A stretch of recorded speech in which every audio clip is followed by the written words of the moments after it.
ఆంధ్రప్రదేశ్ రాజధాని అమరావతి ప్రాంతం మీద అమరావతి ప్రాంతంలో నివసిస్తున్నటువంటి మహిళల మీద కృష్ణంరాజు అనుచిత వ్యాఖ్యల వెనుక భారీ కుట్ర ఉంది అంటూ నిన్న పవన్ కళ్యాణ్ గారు ఆయన వ్యాఖ్యానిస్తూ ఈ అనుచిత వ్యాఖ్యలు చేసినందుకు ఖచ్చితంగా వారికి కఠిన శిక్ష తప్పదు అంటూ ఆయన తెలిపిన నేపథ్యంలోనే ఈరోజు సీనియర్ జర్నలిస్ట్ కొమ్మినేని శ్రీనివాసరావు గారు అరెస్ట్ జరిగింది. ఆయన్ని తుళ్ళూరు పోలీసులు ఈరోజు హైదరాబాద్లో అరెస్ట్ చేసి విజయవాడకి తరలిస్తున్నటువంటి నేపథ్యంలో ఈ అంశం మీద మనం పూర్తి స్థాయిలో విశ్లేషణ చేసుకుందాం. జనసేన పార్టీ రాష్ట్ర అధికార ప్రతినిధి శ్రీనివాస్ గారు మనతో ఉన్నారు, వారితో మాట్లాడదాం. శ్రీనివాస్ గారు నమస్తే. నమస్తే. కృష్ణరాజు గారు చేసినటువంటి అనుచిత వ్యాఖ్యలు ఏవైతే ఉన్నాయో వాటిని ఖండించకుండా వాటిని నిలువరించడంలో విఫలమైనందుకు కొమ్మినేని శ్రీనివాసరావు గారిని ఈరోజు తుళ్ళూరు పోలీసులు అరెస్ట్ చేయడం జరిగింది. ఆయన్ని హైదరాబాద్లో అరెస్ట్ చేసి విజయవాడకు తరలిస్తూ ఉన్నారు.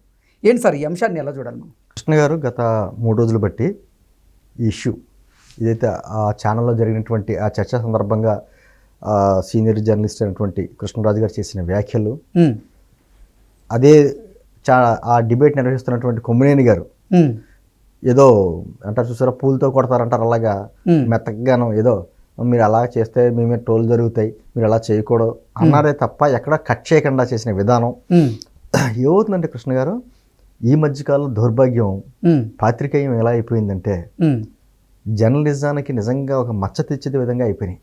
ఎందుకంటే గతంలో నేను దాదాపు 13 సంవత్సరాలు బట్టి నేను డిబేట్స్లోకి వెళ్తున్నా. హుందాతనం ఉండేది, విమర్శ సద్విమర్శ ఉండేది, విధానపరంగా ఉండేది. ఈ రోజున నేను ఎందుకు బట్టి ఈ వ్యాఖ్యలను ఎందుకు చేస్తున్నాను అంటే, ఈ రోజున ఎనలిస్టుల పేరులో ఎనలిస్టులు తయారైపోయారు.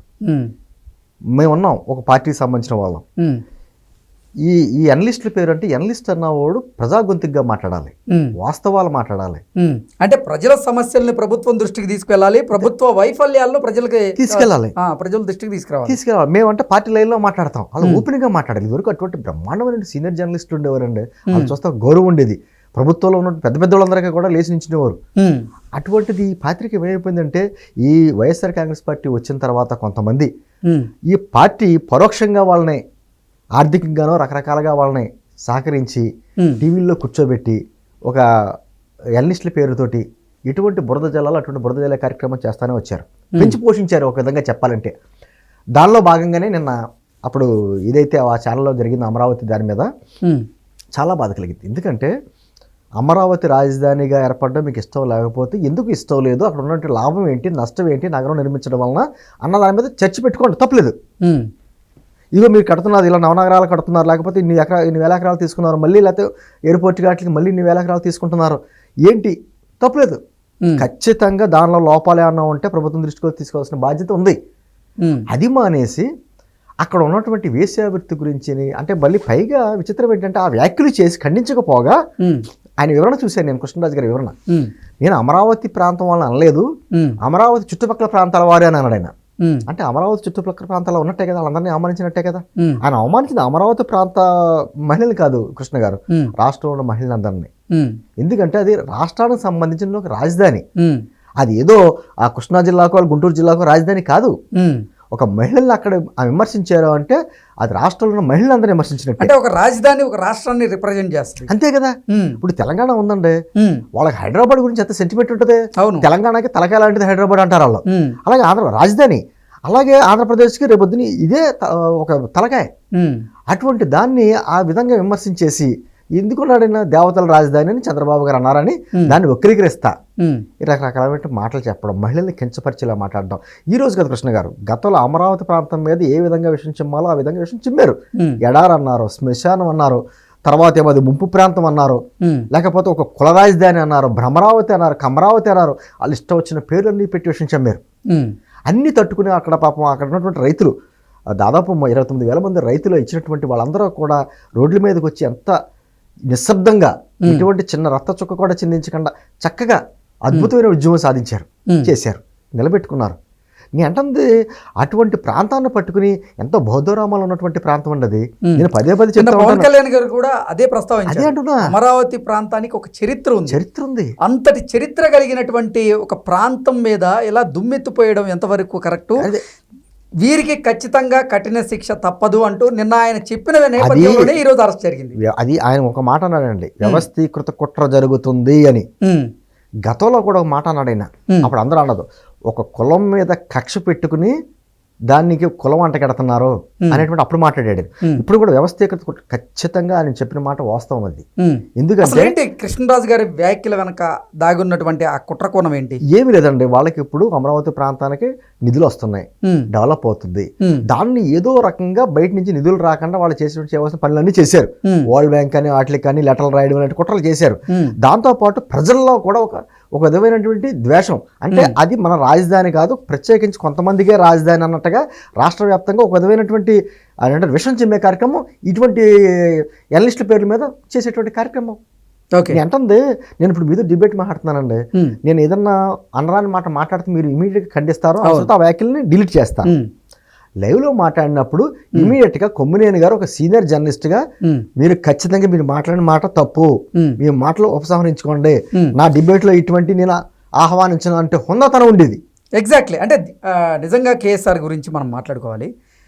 గత వారం అంటే 2 వారాల క్రితం చూసుకున్నట్లయితే ఆయన ఒక చర్చ పెట్టాడు. ఆ చర్చలో భాగంగా ఒక కాలర్ వైఎస్ఆర్సీపీకి చెందిన ఒక నాయకురాలు గురించి ఆయన తప్పుగా మాట్లాడేటువంటి ప్రయత్నంలో నిలువరించేటువంటి ప్రయత్నం చేశారు. బీపీ వచ్చేసినట్టు భయం వేసింది నాకు. తర్వాత ఒక మహిళ మీద మీరు అసభ్యకరమైనటువంటి వ్యాఖ్యలు చేస్తారా అంటూ ఆయన విరుచుకుపడేటువంటి ప్రయత్నం చేశారు. ఇక్కడ కొమ్మినేని గారి గురించి మాట మాట్లాడాలండి. ఆవిడ ఎవరో కాదు, లక్ష్మీపార్వతి గారు.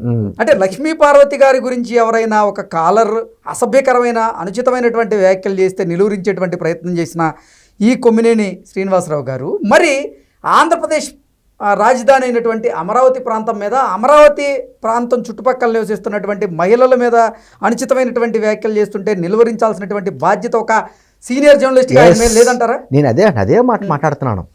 సరే, అంతా చేసి మళ్ళీ ఏమో మాట్లాడుతున్నాను, వివరణ ఇచ్చాడండి కొమ్మినేని గారు. మీరు అడిగారు కాదు చెప్తున్నాను, వివరణలో ఎంత అందంగా చెప్పాడండి ఆయన, చాలా విచిత్రంగా చెప్పాడు. ఆయన వివరణ ఇచ్చాడో అర్థం అవ్వలేదు నాకు, క్షమాపణలు అడిగాడో అర్థం అవ్వలేదు, లేకపోతే సాక్షి వారు వార్తలు చదివాడో అర్థం అవ్వలేదు.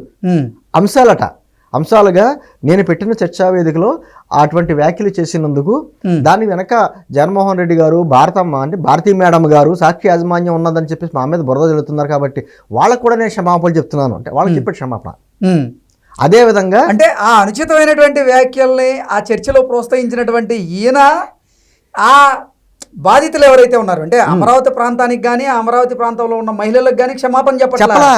భారతీ రెడ్డి గారికి అలాగే జగన్మోహన్ రెడ్డి గారికి సాక్షి చెప్పాడు. పైగా ఏమన్నాడంటే, నా డిబేట్లో పాల్గొన్నటువంటి ఆయన అభిప్రాయాలు చెప్పారు కాబట్టి ఆయన వివరణ ఇచ్చినా కూడా ఆయన్ని ఆయన మీద బురద చల్లే కార్యక్రమం చేస్తున్నారు కాబట్టి ఆయన కూడా క్షమాపణ చెప్తున్నాడు.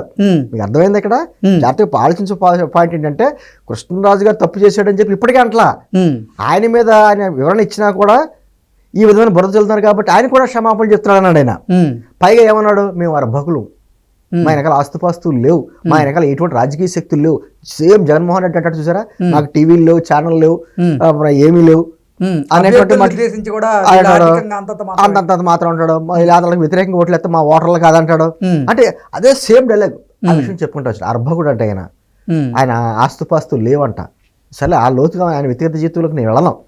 నేను అంటే తర్వాత కృష్ణరాజు గారు కూడా ఒక వీడియోలు ఇచ్చేసాడు. ఆయన ఏంటి, నేను అమరావతి ప్రాంత మహిళల్ని ఎటువంటి ఉద్దేశంతో అనలేదు, అమరావతి చుట్టుపక్కల ఉన్న ప్రాంతాల్లో జరుగుతున్నటువంటి ఆ వేశ్యావృత్తి గురించి కేంద్రం ఇచ్చిన రిపోర్ట్ గురించి మాట్లాడుతున్నాను. వేశ్యావృత్తి భారతదేశంలో ఎక్కడ లేదండి, ఎక్కడైనా లేకుండా ఉంటుందా? ఎక్కడో పర్సెంటేజ్ ఎక్కడో చోట ఉంటుంది కదా. ఇలా కొత్తగా పుట్టుకొచ్చిందా? అమరావతి ప్రాంతానికి రైతులు భూములు ఇచ్చిన తర్వాత పుట్టుకొచ్చిందా? నేను అంటుంది ఒక క్వశ్చన్ అడుగుతాను కృష్ణ గారు, అమరావతి చుట్టుపక్కల ప్రాంతంలో ఉంది అన్నట్టుగా మాట్లాడుతున్నాడు.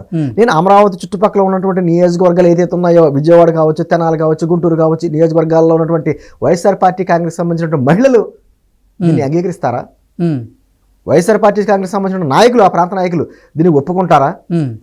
జోగి రమేష్ వచ్చి నేను ఏదో మళ్ళీ అమరావతి గురించి ఏదో మళ్ళీ చిలక పలుకులు మాట్లాడుతున్నాడు. లేదు, మాకు అమరావతి రాజధాని ఖచ్చితంగా డెవలప్ చేస్తాం అన్నట్టుగా. అంటే ఎక్కడో ఒక విధమైనటువంటి మార్పులు జరుగుతున్నాయి.